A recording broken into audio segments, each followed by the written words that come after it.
मिलते भतार तोहर खोलतो जाची ससुरा छोड़ी हमारा तो छोड़ के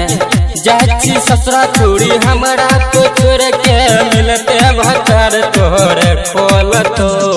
करे छी हमरा से गुमान गे तोरा कहियो न ठकतो करे छी हमरा से गुमान गे तोरा कहियो न ठकतो तोरा कहियो न ठकतो तोरा कहियो न जाची ससुरा छोड़ी हमरा हाथ छोड़ के जाची ससुरा छोड़ी हमरा हाथ छोड़ के मिलते भतार तोहर खोलतो करे छी हमरा से गुमान गे तोरा कहियो न ठकतो करे छी हमरा से गुमान गे तोरा कहियो न ठकतो तोरा कहियो न ठकतो तोरा कहियो न ठकतो।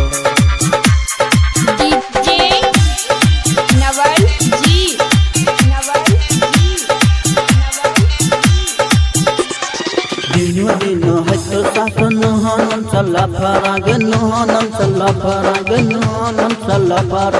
एक महीना में भाग आई गे नहिरा गे आई गे नहिरा गे आई गे नहिरा दिनो दिनो है तो सासन नहनम चला फरा एक महीना में भाग आई गे नहिरा सेक्सी बदनिया सुन छौरी तोहर सेक्सी बदनिया सुन छौरी लाड़ी पप जैसन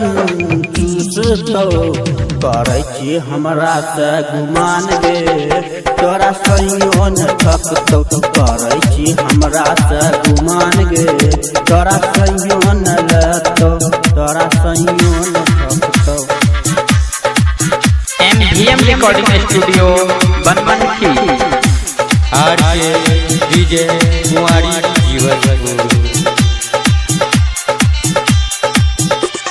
नहीं दबी त नहीं दही मांगबो न करबो गे मांगबो न करबो गे मांगबो न करबो दोसर माल पटेबो छौरी पूछबो न करबो गे पूछबो न करबो नहीं दबी त नहीं दही मांगबो न करबो दोसर माल पटेबो छौरी पूछबो न करबो गुलाब जैसन होठ लाली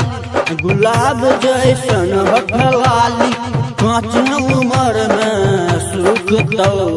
करे छी हमरा से गुमान गे तोरा कहियो न ठकतो करे छी हमरा से गुमान गे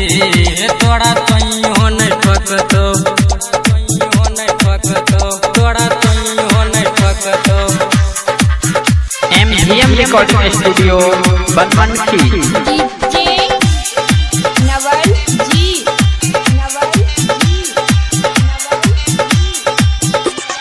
राइटर विक्रम बाबा रहो तो हरियार गे रहो तो हरियार गे रहो तो हरियार गे बचपन से छौरी तो रही चिनार गे रही चिनार गे रही चिनार गे राइटर विक्रम बाबा रहो तो हरियार गे बचपन से छौरी तो रही चिनार गे गायक के मंटू बेदर्दी के डीजे राजकुमार डीजे आर के गे शादी में डीजे बजैतो करे छी हमरा से गुमान गे तोरा कहियो न पूछतो करे छी हमरा से गुमान गे तोरा कहियो न ले। MVM recording studio Banmankhi.